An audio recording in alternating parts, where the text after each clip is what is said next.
Hello and welcome to Talkin' Baseball. We have some new manager hires. We have a World Series champ on the program today. A lot of fun stuff. Let's do it.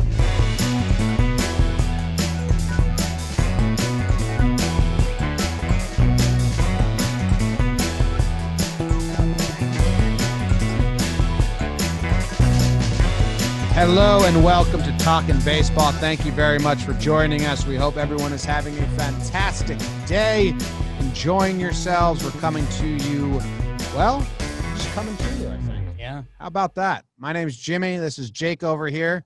Trev in California. Bug dude behind the dish.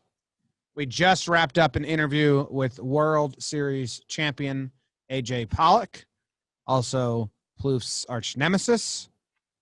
And we also have some manager hires that we have to talk about. But first, and most importantly, Jake, how are you doing? Yes, it's very well phrased. I'm good, man. I'm good.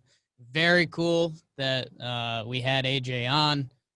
He's the man. And, just won a World Series. He's got a lot going on with, that family stuff he dropped at the end. So the fact that he wanted to spend some time with us was very cool. So thank him. I'm doing good, man. I think I did have a little bit of a baseball hangover and just I guess I'll work regular hours and I'll watch TV shows with Jess. So I was obviously miserable thinking about that. No. But now that there's actually action happening between players getting their options declined or players just not getting their contracts picked up and the managerial hires, I'm like, okay, it's back on for a little bit. Although so the flip switch is quick, huh, Trev? We were telling you, this goes fast. Everything's about to waterfall down, and it's happening. How are you doing? I'm doing great. I've missed being here in my little studio. It was a couple of days of me just leaving it barren back here. But, yeah, now we got the managers. We got every single option, it seems like, besides Zach Britton is declined. I'm excited. I want to do this. I need this. So having AJ on was awesome. And yeah, I think we're going to give our little thoughts here on some of the managers and all that. So I'm excited to give my takes because they're hot. They're spicy. Yep. All right. Well, the first news was that the White Sox hired LaRussa. Yeah. Hasn't managed since 2011, which was, World Series appearance, right? Yeah. Win? Walk off, yeah. Oh, yeah. World Series win. I don't know what he's been doing, but this was the owner of the White Sox. How do you pronounce the last name? Reinsdorf. I always can read it, but I never know truly how to say it. Is a LaRussa guy. He said his one big regret was letting him go back in the 80s. He's got his guy back. LaRussa has some missteps with racial tension stuff. The Kaepernick thing, he was on the wrong side of that. And then the other thing was that Adam Jones was saying, it's a white man sport and we need to try and make it better. And instead of he agreed with him, but angrily, and said what you talking about? We're trying to have black athletes in the sport. And so that's the biggest hubbub, passing over the whole article, with racist in the title. The White Sox are very diverse and, Tim Anderson's doing his best to change the face of baseball. So it's super interesting hire. There's already reports that people within the White Sox front office are like, what the fuck is this?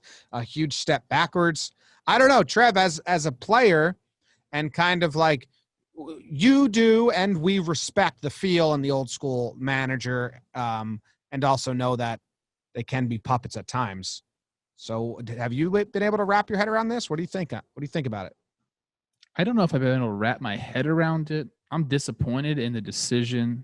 I think when you have a team like that, an up-and-coming team, young superstars, like you said, a very diverse team, to have Jerry Reinsdorf go and decide that this is the guy he wants. And let me make this very clear. This was Jerry Reinsdorf himself making this decision. When you have that coming in, it can't sit right with the players. They liked Renteria. I don't know if Renteria was the right guy for them or not, but I bet he's better than LaRussa. LaRussa has done what he's done in the game, so yeah, there's some respect there. But you brought up some of the stuff from the past, Jim, and there's just more qualified candidates out there, or at least candidates that fit what this team has going for them currently. LaRussa might have been one of the last people I would have guessed that they would have brought on. Some people were speculating because it is a Jerry Reinsdorf decision, but if you take him out and just have a regular owner who doesn't meddle in things as much as he does, there's no way that Tony LaRussa is the manager of the White Sox. We've mentioned a ton of guys who we think are going to be great managers. I always bring up Sam Fold. I think he would have been perfect for this team. But in my opinion, maybe it was the Dusty Baker thing also that kind of led them to this decision. Maybe Reinsdorf was like, look, Dusty took this team. He's an old school manager, and that worked out. So I got to bring this guy back because back in the 70s, I fired him. Like, I don't understand the reasoning. I don't like the hire at all. And I wouldn't be surprised if this is a very short-lived hire. Reminds me of the You know, Bobby and Valentine the thing hire. is, I don't think it's necessarily like the team's going to play. The team is good, dude. So, like, is this going to affect their play? Probably not. But is he the right guy to lead them, to lead the White Sox to where they want to be, which is a World Series champion? I don't think he's the right guy. It's going to be interesting, man. And it kind of sucks right now. Like, if you hate it, you're not wrong to hate it. And the Kaepernick stuff and all of that. I mean, I will say this. In 2016, there was a lot of people that were kind of on the wrong side of that whole situation. You know, not people wouldn't even utter Black Lives Matter. So he came out in his press conference and he walked it back and he said he's changed his stances, which you had to do. Had to do it. You had to do, and I'm Trevor, I see your reaction. And, the fact that we're even doing good timing. Yeah. It's good timing for them to change his mind. The fact that we even have to do that sucks. And this all ties to Jerry Reinsdorf. And, like, people aren't, we think about these owners and these rich people in kind of different lights.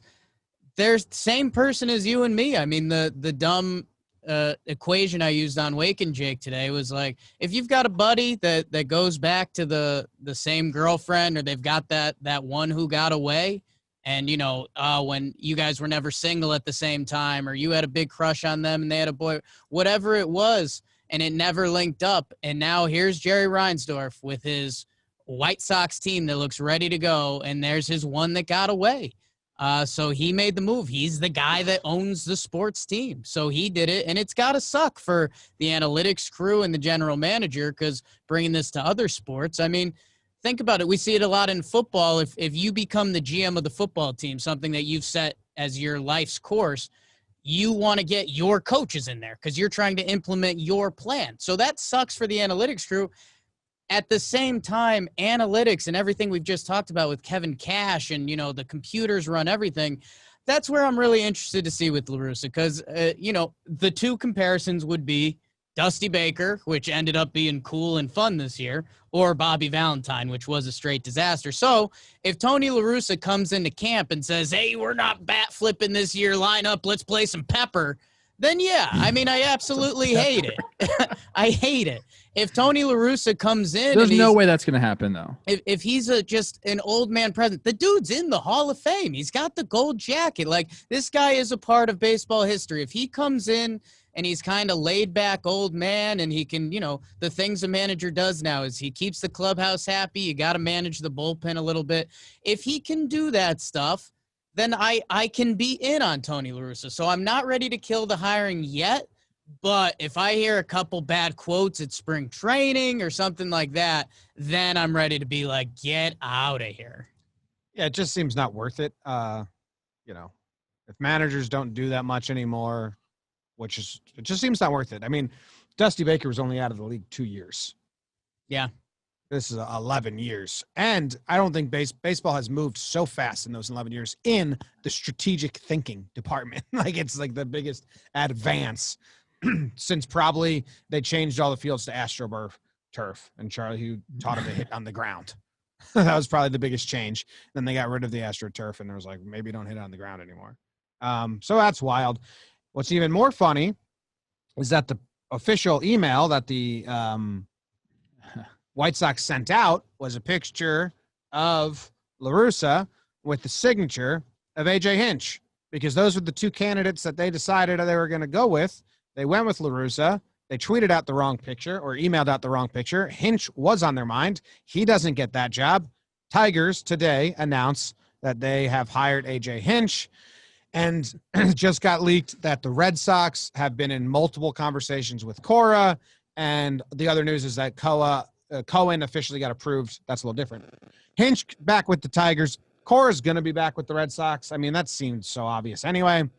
And then, the shortened season, lack of punishments. It's kind of it's a real bad look for Manfred on his punishments, especially whatever. Hinch is worse. Cora, whatever, he was part of it, but it's the Red Sox now. Like, the Hinch stuff is crazy to me that he's just back. Hey, that's a guy that knows about taking a team that's on the precipice of being good and having young talent and coming up and built them. There was a lot of cheating involved. So what did he do? You got to explain to me. They need to explain, what did Hinch do? Well, He had Hinch, good young players. And what did he do to put them up? Like, what did he do specifically? I can't think of anything. just like built in an environment. I don't know. The environment he built, Jim, was one of the worst in baseball history. Yeah. Like, I don't get it. Okay, LaRussa, I don't get. But I sort of get because it's a Reinsdorf thing. It's an old man being like, that guy is the best baseball An old mind rich I've ever owner seen. getting what he wants. We finally got the talent. I got to bring LaRussa back. The Tigers hiring Hinch and then the Red Sox reportedly being really interested in Cora makes zero sense to me. What kind of message are you sending to your players? What kind of message are you sending to the league? What kind of message are you sending to the fans? Like, this is a guy who had zero, from his own words, Hinch, I'm talking about now, had zero control of his clubhouse, where he broke a screen one day but said he was powerless to stop what was going on. If you can't control your clubhouse, you don't deserve to be a manager. I don't understand why people say, oh, he's really smart. Oh, I get it. He went to Stanford. There are other candidates out there that could run these organizations probably better, who understand what it takes to run a forward-thinking, young, talented organization. There's people probably within the Tiger system that are ready to take the step up. There's other people around the league that are ready to take this up. And you're going to bring these two guys, Hinch and Cora, who are at the forefront of the worst cheating scandal in the history of baseball since the Black Sox scandal. You're going to put them in positions of power again a year later, 1 year. It's insane to me.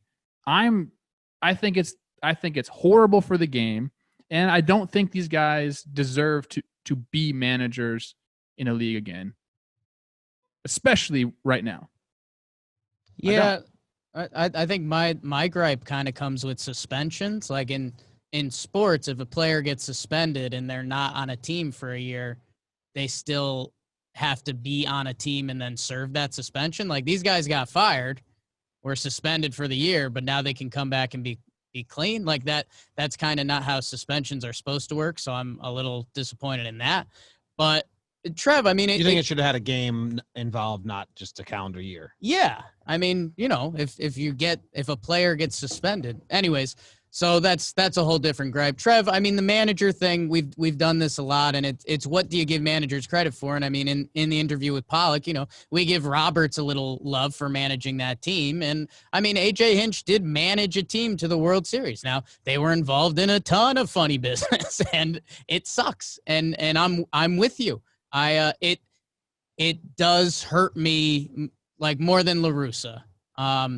And it's just why. And there are so many baseball people, and I'm stealing this from one of the Cespedes barbecue guys, Jake, who he said, by the way, if the White Sox hire LaRussa, he'll walk to Chicago. So he's figuring out the logistics on that right now.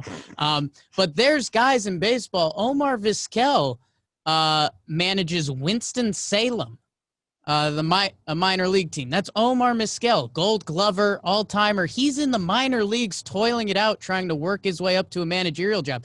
Give me any of those guys before you give me the guy tied to the cheating scandal. Like, I don't know. It's weird. And, Detroit has a lot of up-and-coming talent, and that was the Houston team that Hinch took over, although they were kind of a step ahead of where Detroit was. So, you know, I'm sure there's something with corralling young talent and saying, hey, I did it, and I ended up bringing a team to the World Series. But that team was cheating. And again, this goes back to nobody got punished. Who am I supposed to point the finger at? Ludlow says it's not him. Hinch says it's not him. Cora says it's not him. The player says it wasn't them. We still don't have someone from the Astro scandal that they were the reason they cheated, and it's a disaster. So, and Cora, I don't know. I get it. He led the Red Sox. I don't get it. And he was passionate and fiery, and they loved him. The guys loved him. So that's why they want him back. It's a whole new ball club there, man. Like they're not in the same position as the 2018 Red Sox were. This is a whole different thing for him. Again, I don't believe these guys should have that chance to manage again. Yeah. There are so many other candidates to come and lead these franchises. I am, maybe it's just because I feel like, well, they cheated the game. And here they are. How in the world of baseball are these two guys like getting these jobs right away again? I do not understand. I don't get it at all. Trev, you know who the defensive coordinator for the New York Jets is? It's Greg Williams, the guy that did Bountygate, where he paid players to try to hurt other players. The There's just this weird thing where we're scared to give new coaches a shot, and we'd rather recycle the same guys. It's bizarre. It's a weird cultural thing. And I don't get it. And One of us. Yeah. All right. Steve Cohen. Hey, official. the other thing is, and we don't have time to do this, Steve Cohen's in there. We can do a full episode on this because we're going to do a free agents breakdown and stuff. Offers getting declined left and right. Yeah. Jed Giorgio just got declined. He was like the Brewers' best player. Charlie Morton, Mike Zunino, they get declined. Brad Hand got declined to save $1 million.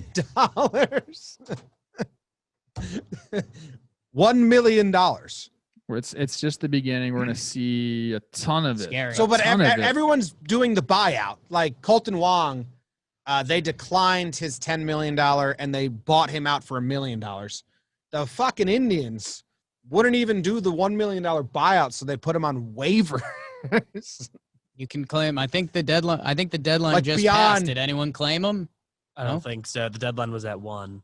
And so that means I mean- any team could have had Brad Hand, who led the AL in saves last season, or if you're new age, he had a FIP in the ones, and nobody was willing to give him that 1 year, $10 million. So it's It's going to be a tough it's market. going to be a weird offseason. But the Yankees did pick up Britain's $13 million option. I'm a little surprised. Yeah. Is that like the only option picked up so far? No. That I've seen. I tweeted this out. This is a golden opportunity. I say golden. I don't really mean that for everybody, but for the organizations, this is the way they're looking at it. It's a golden opportunity for them to shed payroll, devalue players across the board, and not have a huge PR backlash. They can blame it on something now. And they're going to do that. You going to say the C word, Trev? I mean, yeah. Yeah. I'm It's pretty been close proven to before. it. Like you can say collusion because there has been collusion before. It's been proven. Yeah. There has been Paul Molitor got a check from MLB because they were colluding. So this is something that all the organizations are going to do. I've already seen it. It's 2 days after the World Series. No one picking up, no one even like throwing an offer in on that Brad Hand Crazy. thing, or them even like, testing the trade market to see if anyone would trade something for him. It's a terrible sign of things to come. We'll talk about that a little more in depth later on. Let's get into the interview with Pollock. Before that, I got to tell you this. The football season is in full swing, and the action is still unfolding, so head over to DraftKings Sportsbook, America's top-rated sportsbook app. With so many storylines across both professional and college sports, this is the time to check out all of the DraftKings Sportsbooks, all that DraftKings Sportsbook has to offer. If you haven't tried the app yet, head to the App Store now because you don't want to miss this. Is this still the correct one? Is the game tomorrow? Penn State? Yeah. Okay, to celebrate the showdown in Happy Valley, DraftKings Sportsbook is giving all new users the chance to turn $1 into $100 when placing a bet on either Ohio State or Penn State. Additionally, DraftKings Sportsbook is giving all new users the chance to receive a sign-up bonus up to $1,000.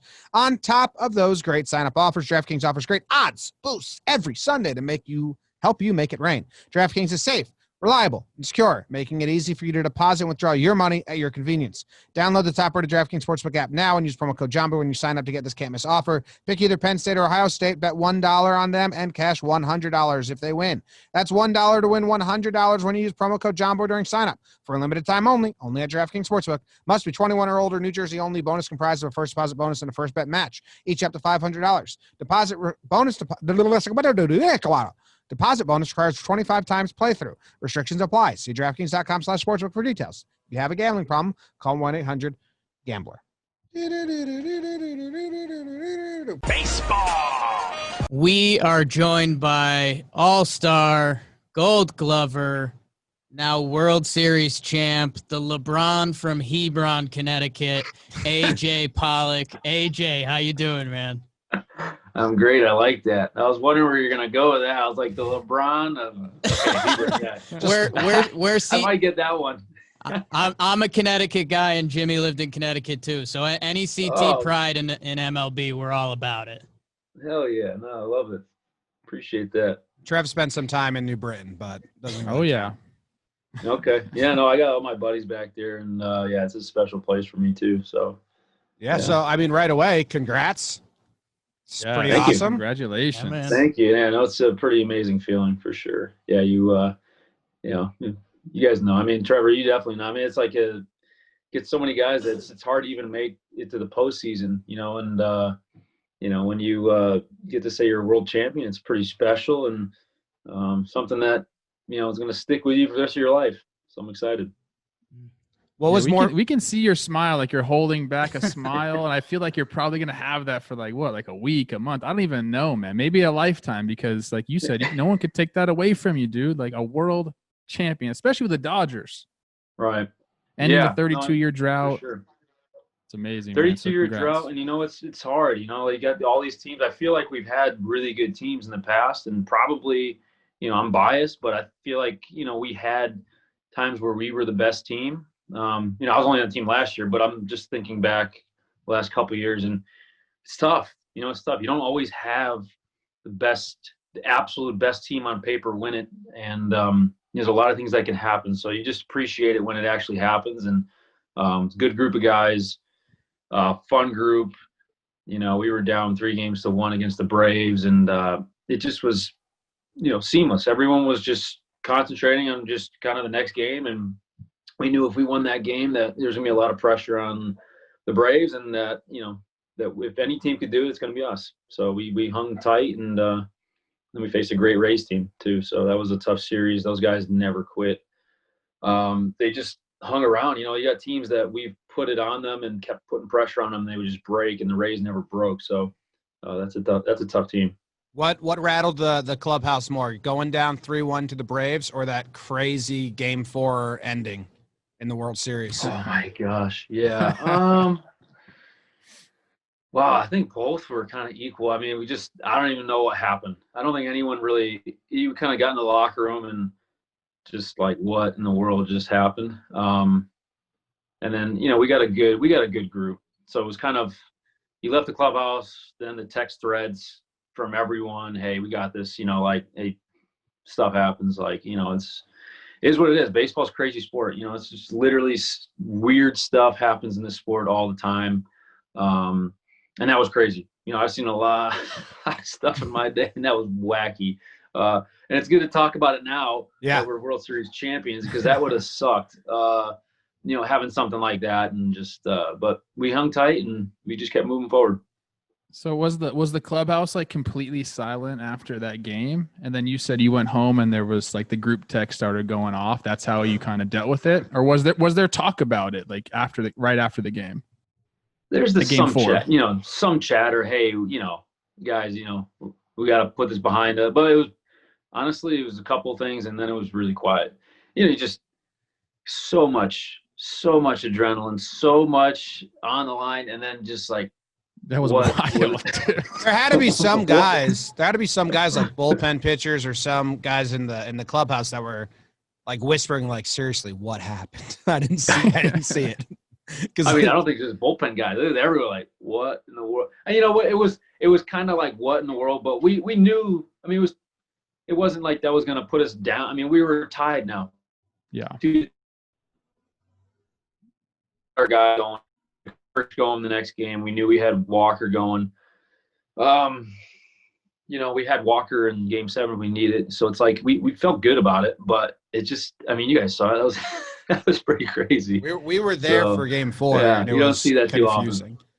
How about the crowd? A lot of Yeah. Dodgers fans traveled for you guys. Game 6, we were there, and it got loud. Once you guys took the lead, I think it felt to me like a intense, hanging on every pitch environment. Obviously, it's not a packed stadium in LA, but did that factor into your guys' play or feel or emotions of the game at all, having the neutral site and less fans there? I think they did just a good job. Like you said, you know, like you're going to have that tension in those games. You have, it's weird. In baseball, you know, you play in the regular season and, you know, there might be a couple outs at the end where everyone's kind of, but in the playoffs, I mean, we had some really, really high tension games. And then if you add any kind of noise, you know, it just adds to it. So yeah, you know, but I'll tell you what, even the Padres series, when it was just, you know, that was wacky. They had just the family section down below, and they were going nuts, the Padres family and friends.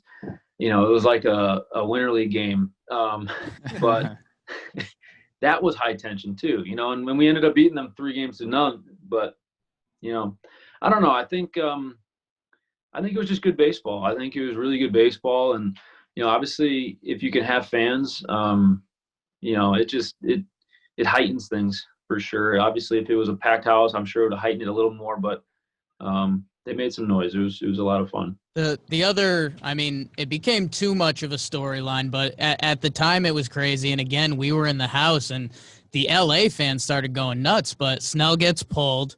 I mean, are you guys in the dugout? Are you guys giving each other the eye emoji like it's kind of go time? Thank God he's out. Were you guys as shocked as a lot of America was? Because at the same time, this was what the Rays do. I mean, they give Snell 2 times through the order and they normally yank him. So were you guys shocked? Were you guys like, okay, was it mixed emotions? What was going on in the Dodgers dugout? Yeah, I mean, exactly what you guys were going through. You know, you have the numbers, you know that this team is big in the numbers, but we're in game 6 and you got your guy there, and he is definitely their guy. He threw outstanding the first game. The second game, he was just as good, if not better. And you just kind of expect the numbers to get thrown out the window, you know, and I know, I think they threw up a stat, 3rd time through the order, you know, guys hit Snell better, but I mean, come on, you guys were watching him. I think that guy was their best, in my opinion, their best opportunity. At least you got to extend him a little bit. So we were, yeah, I mean, I thought it was a break for us. Who knows? I mean, you never know.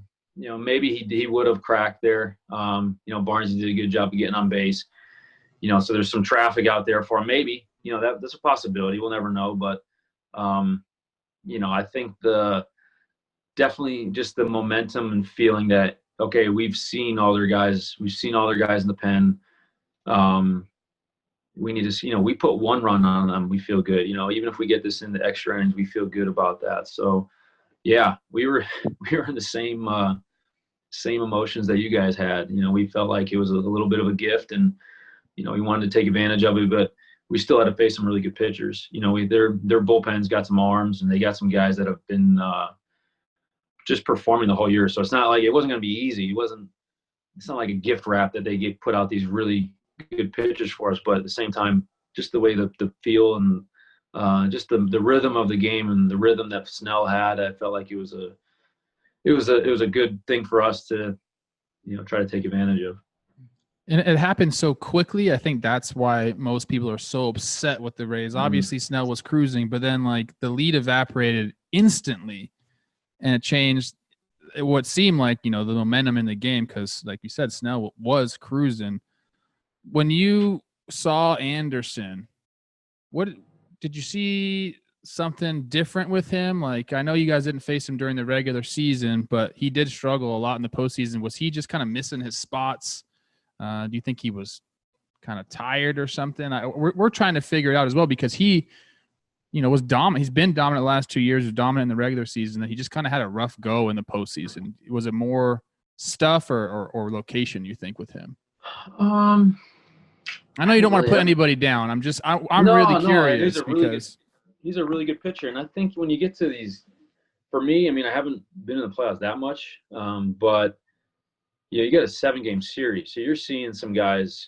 I mean, that guy was being thrown out there a lot. You could tell that's one of their guys, and he's got the high four seam. He's got that life on that four seam, and then he's got the big curveball. He's kind of a north and south guy. I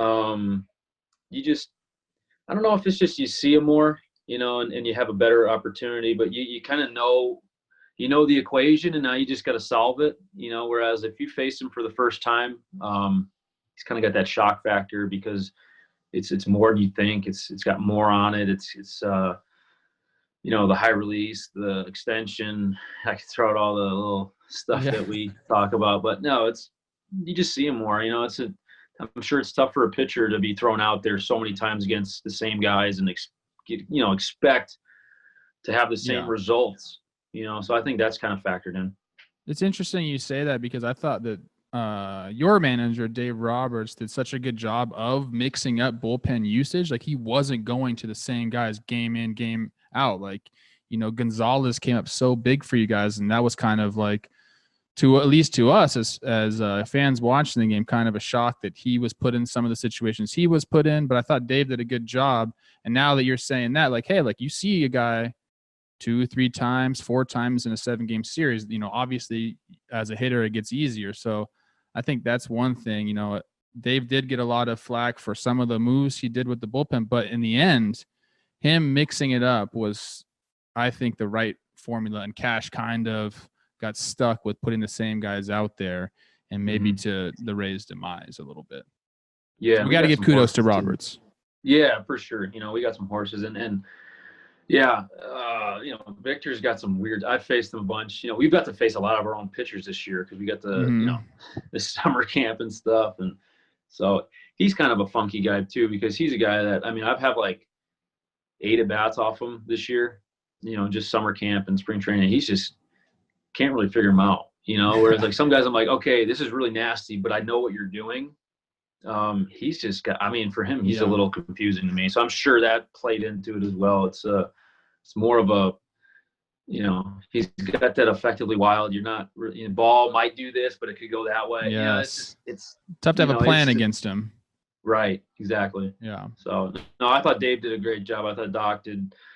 There's some tough spots, and you can second guess everything in the playoffs. But when it came down to it, he made some pretty tough decisions, and a lot of them they did. They worked, and it's hard to second guess a guy when he wins the World Series. That's so right. That's right. He threw out the right guys. I know the celebration wasn't normal, and already it wasn't going to be normal, and then we have the COVID stuff that happened. But if there was a normal celebration in the clubhouse with the champagne, can you paint a picture for Dodgers fans of who's doing what? Like, who's the naked dancer guy? Are you bringing out the guitar? Who's screaming for 3 hours? And you're like, all right, calm down now. Well, everyone's screaming. Kike would have been naked before we got in the door. Okay. Belly would have sat in his chair and just been like, whoa, that was what happened there? Did we win? Yeah. No, honestly, we got a fun group. I mean, I think we got a lot of personality on that team. Everyone would have lost their voice. It would have just been great. And we'll get there. I think, the winning it is the big thing. It is a little strange. It almost feels like, like I hear like Navy SEALs like explaining going off and doing a mission, and then you come back and you're just like going about your normal day. And you're like, I just did something really badass, and I'm just kind of. That's awesome. I'm going along with my normal day. So, so I don't know. It's a really strange thing, but hey, we're gonna have fun eventually. We're all texting each other and kind of laughing at some stuff, and it's a really close group, and it's unfortunate that we couldn't celebrate, but we knew this year was going to be wacky. We knew something like this was very possible, and when the time's right, we'll have fun with it. Just to give you a little perspective, because I am in LA and I have all of my friends are Dodgers fans and all of my neighbors are Dodgers fans. People are going nuts, man. Like you guys brought so much joy to the city of LA, because as you know, we're still very much locked down here. The Lakers winning the championship was amazing for us. And then the Dodgers to go ahead and do it. And people here knew you guys were the best team all along, but like you said earlier, the best team doesn't always win. So people are very happy, and like you guys brought a little bit of joy into a really weird time. So like you guys got to know That's that. cool. I just want to make sure you have the perspective. Yeah, I appreciate that. Even the people who aren't necessarily baseball fans, they're still talking about the Dodgers. So like everyone's rallied, and it's a cool time to be an LA resident. Awesome. They waited a long time for it too. They've had some really good teams and felt like they were going to do it, and it just didn't happen. And it was meant to be this year for sure. So hopefully, like you said, everyone just enjoys it, and it's really special. And yeah, it's pretty crazy. It's crazy. It's awesome to think about, and to bring a championship home back here, man. Well, let's get a little more taste. And we're a pro taster pod. We like when guys taste themselves, and more importantly, a couple of the numbers I'm about to say are going to make Trevor Plouffe like kind of make a ooh face. You come from the D-backs. You've got that monster 2015, 20 homers, 39 swipes, Trevor Plouffe. This year, 39 swipes. This year in 55 games, you hit 16 yackers. Were you kind of pissed it was a shortened season? Like, are you AJ Pollock the power guy now? Because that's like a 40 homer season, dude. Yeah, I don't know. I had a couple. I thought at that other stadium, the stadium in Dallas, and didn't go too far. So no, I was just like, it is what it is. It's a this is what we had to work with this year. I was excited to perform. It's a crazy year. We had the summer camp. I didn't even get to go to summer camp because I had COVID, so I only was there for 2 or 3 days, and it was good just to rally. And I feel like, Trevor, it's like you feel like in baseball you have to do this, you got to do this. Oh, I'm hold on a second, I don't know what's going on. Got a call coming in. Back. You're back. You got to do this, you got to do that, and I'm behind on my hitting. I got to hit more, and like I pretty much rolled right into season and did fine. So I think for me it was cool just knowing a lot of it's mental. You just can go out there and compete, and I've done it for a long time. I've been playing baseball for a while, and it's I don't know how to answer your question. Homers are great. I love them. There you go. I went for a whole off season to Vanskoyik and did hitting lessons. How have you made any changes with him, or has it just kind of been like him keeping you right? Like, has he done anything different, or had any drills that for you that have changed anything? Absolutely. He's got some wacky drills, man. Yeah. So that's him and Brant Brown. I had Robert when he was JD Martinez's guy in Arizona. So that's how I met Robert.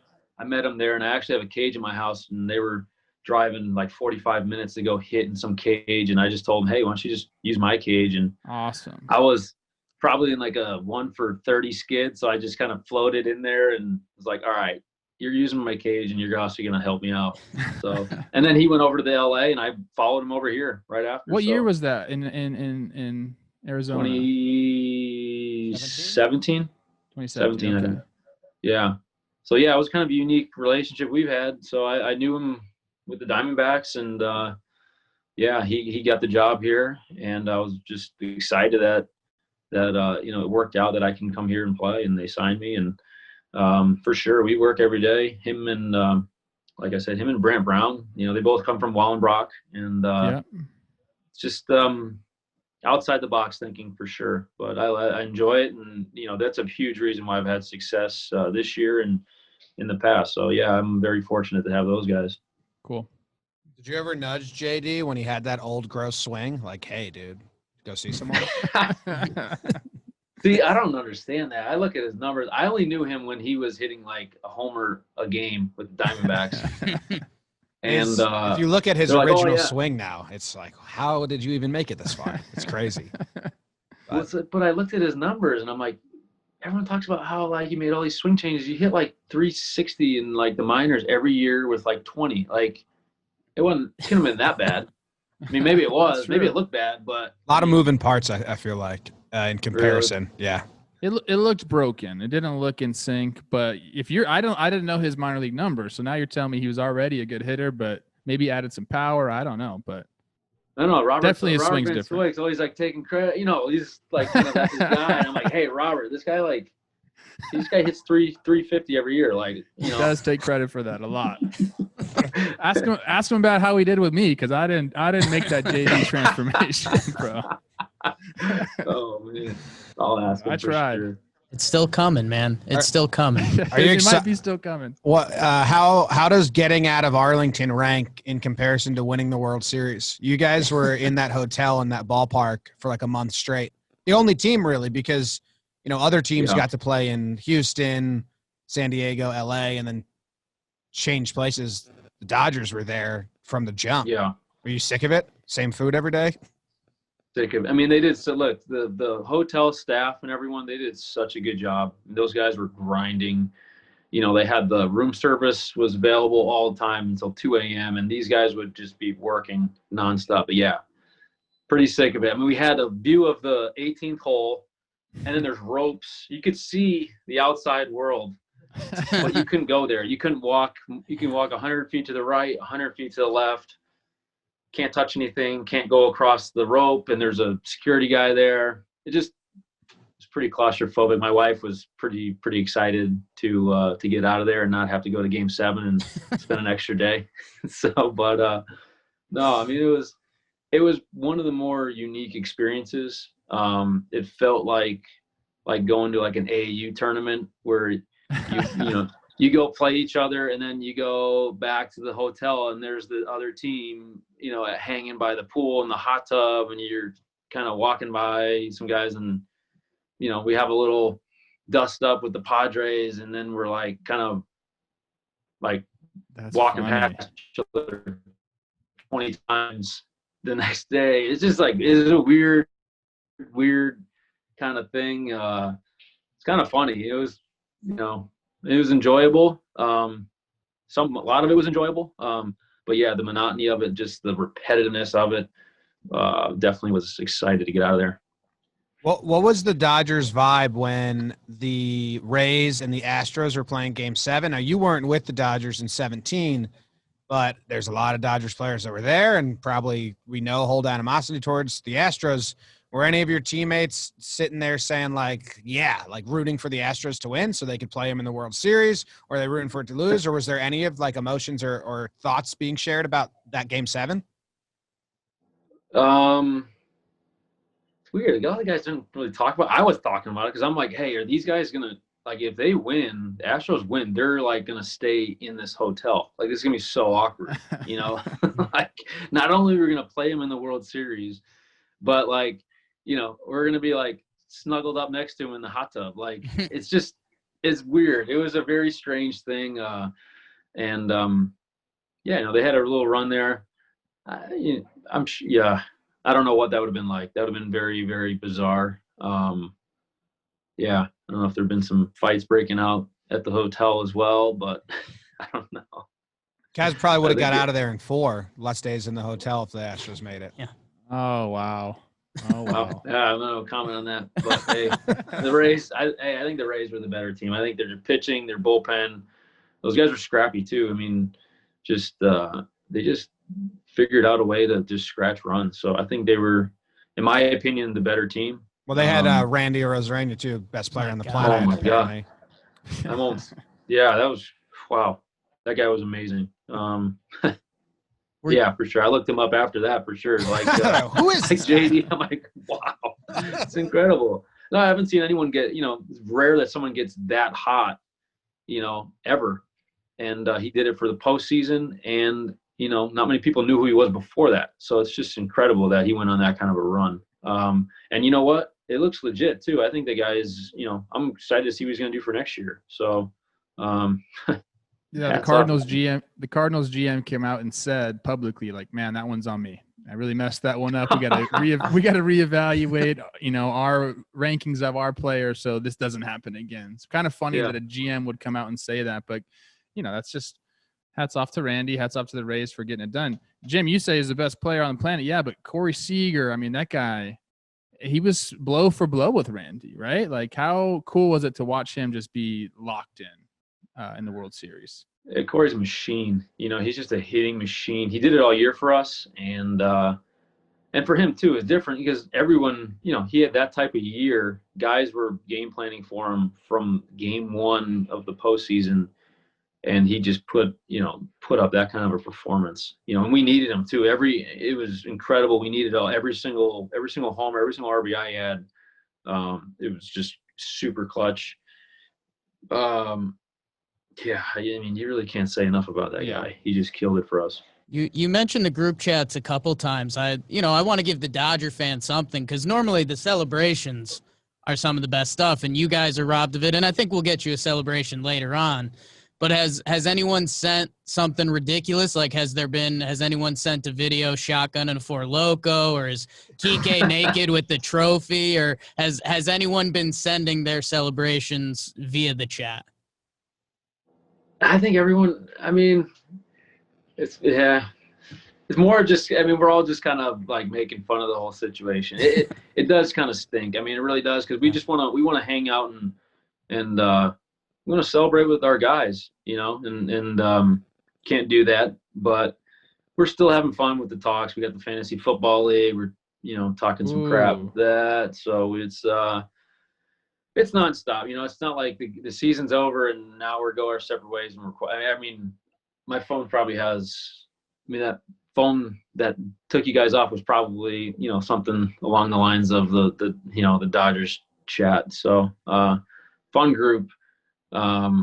Always there's always something going on in that text thread. So yeah. How's the fantasy league going? I'm the football guy on the podcast. So okay. I played in a league with Turner last 2 years. We didn't do it again this year, but how's that going? How's your team doing? Is this the Walker Bueller league? Because we talked to Walker during the pandemic. So is this the same league? Commissioner Walker, right? I don't think Walker would want to talk about his team. He stinks. Yeah, he's I think he's like 1-5. But his team just, I don't know. As good as he is on the mound, and like have an idea of what he's doing on the mound, I feel like he's the opposite. It's fantasy football. I think Kirsch's team, Kirsch kind of snuggles up with some front office people that put together a team for him. Yeah, he's kind of one of those guys. Oh, that was what Walker said. He was trying to get the front office out of there. That's what he said. Yeah, we got so Kirsch is snuggling up. Smart under the radar guys in our front office that like to help out for some extra cash on the side. My team's all right. My team's all banged up. I got like everyone's hurt. So, but I think I'm still 4-3.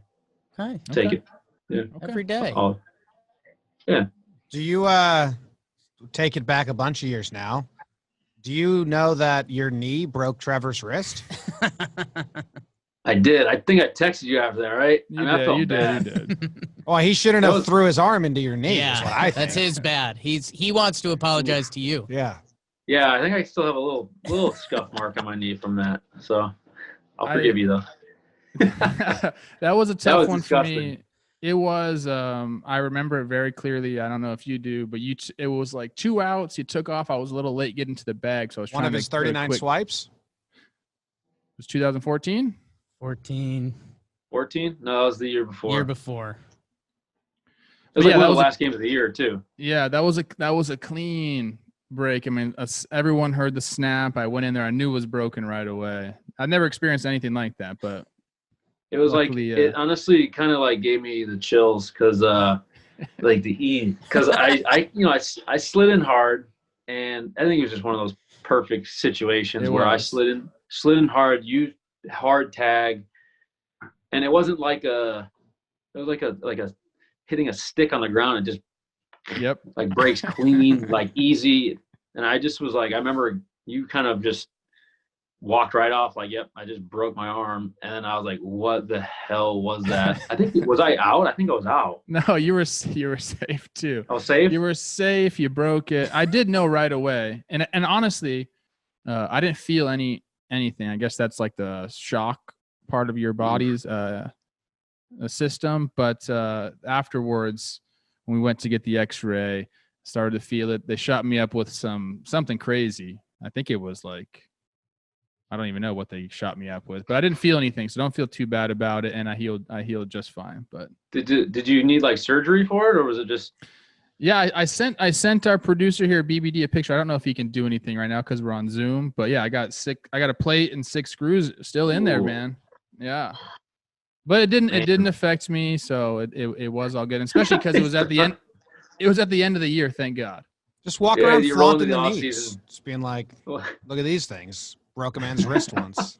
It was gross. I heard it and I felt it, and it was just kind of just disgusting. Like, I felt bad. I think you're friends with Kyle Rudolph. I kind of reached out to him to get your number, and I just felt, I don't know, I felt bad. You know, like, hey, this guy's just excited to go this off season. Both teams were terrible, so we were both just like one game away from just going home, and then that happened. I was like, oh, that stinks. Like, just I found out you were a Notre Dame guy, and then now I'm starting to think, could it have been on purpose? I'm a USC guy. You're a Notre Dame guy.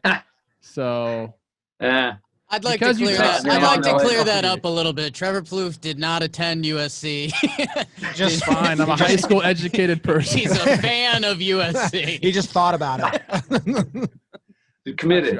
I committed. Thank you very much. I'm a high school educated person. It's my bad. I guess that's good enough. Yeah, that counts. It was a little bit, sort of. I was actually I was gonna go a step further back than that. Now we're digging deep. We enjoy the World Series. I mentioned we're Connecticut guys. I'm actually, me and Jimmy are both CCSU guys. Go Blue Devils. So we have a mutual. We have a mutual friend, Big Mike Allison. No way. Yeah, Big Mike's one of my good buddies. So I reached out to him and I was like, Mike, talking to Pollock tomorrow.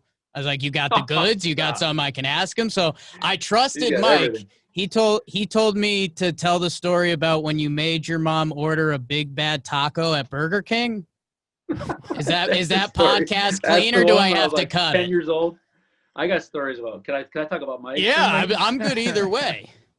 So Mike was a left tackle at CCSU, right? One of the biggest frames on a human I've seen.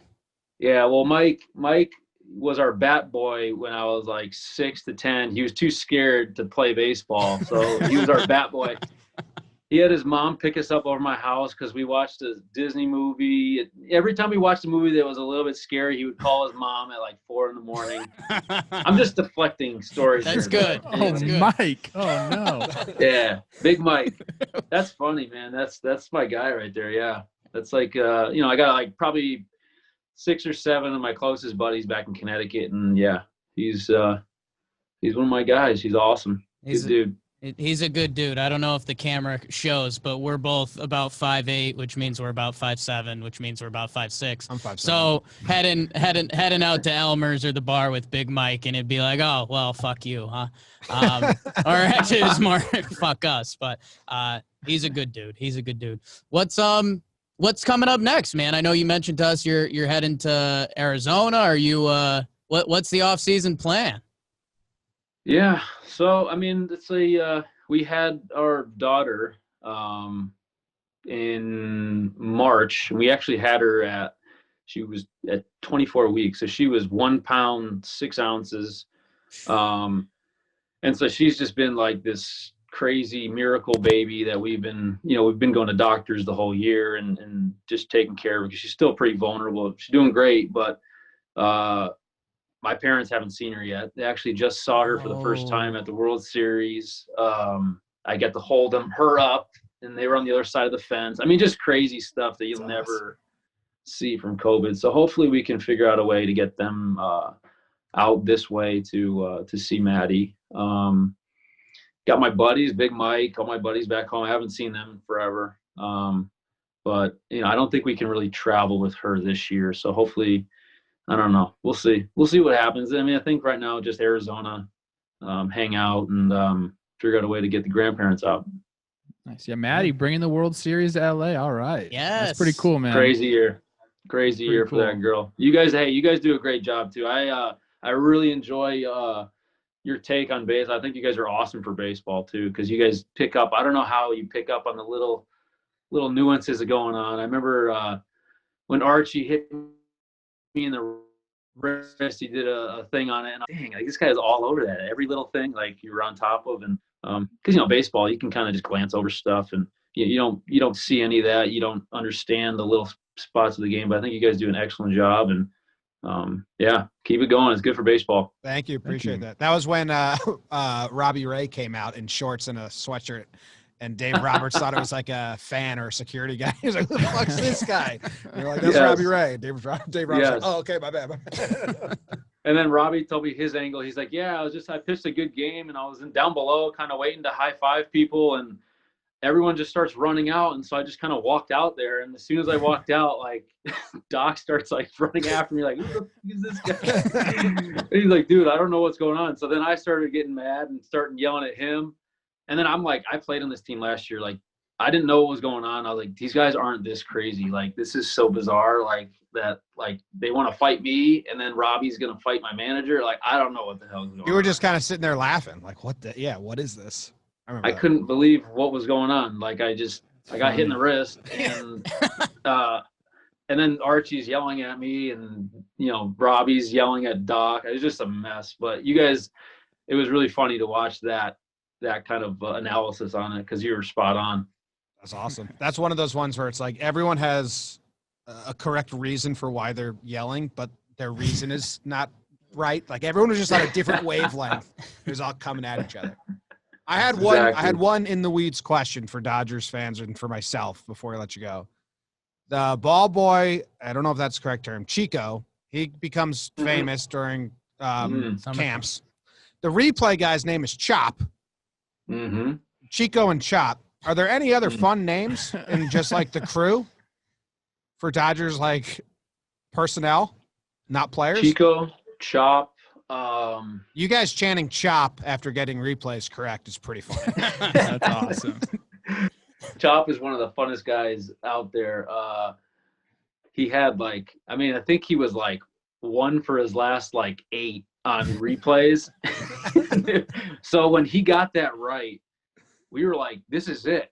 This is the turning. I mean, that was the game. We were down 3-1, and I think it was the first play of the game. Yeah. When he got that, we were like, this is it. That's We're going to win the World Series. Well, that's when you put up 12 runs, right? Or 11 runs in that inning. Is that it? Yeah, I think you're right. You set the record. Yeah. Maybe you're right. Maybe that was a different. Yeah, that was the other game. Yeah. Chop. Right. Chop. Chop. You guys have Chop, such a stressful job. I think so too. I think because you got to get them all right, or else everyone's gonna get mad, right? So, yeah, for sure. Good nicknames on the team, man. Those are good ones. Yeah. Man, we got Peps, Clubbies. No, hey, I mean, those are good ones. All right. Chop and Chico. They ever hang out? Of course they do. Should It do. sounds like a Chico, sitcom. Chop Yeah, and the Chico. Dodgers social media team should do like a little web series, Chico and Chop. Chico was dominating our summer camp. He was playing left field. Yeah. And then I felt bad because I was finally got cleared and I was coming in to play, and You took whole Chico's world. job. the whole baseball world is behind Chico, and I'm like, dang, I kind of I mean, you're not even a player. You Wally pitched Chico. Hey, he's legit. He played in college. He is legit. He's got a cannon. I don't know. Some That's team. awesome, dude. Hey, he's available. I know that. It's awesome. Hey, man, enjoy everything coming your way these next couple of days. It's going to be fun or weird or both. And thank you for spending time with us. Appreciate it. Cool. Thanks, guys. You guys do a great job. Keep it up. Baseball. All right. That was AJ Pollock, World Series champion. friend of Mike Allison. That was cool. He was fun. He was really good. He was. Yeah. You could tell, man. Like they still have a lot of enjoyment that they need to get out of their system. Yeah. They didn't get to do They the haven't typical released it. celebration. Yeah. That, he's obviously very happy, but like I'm sad that they didn't get to do all that. The champagne, the burning your eyeballs, all that cool stuff. So hopefully they get that parade and they can do it then. It's funny that the Padres dust up. They just saw each other in the hotel afterwards. Yeah. Bizarre. Pretty cool. All right. Thank you guys very much for listening.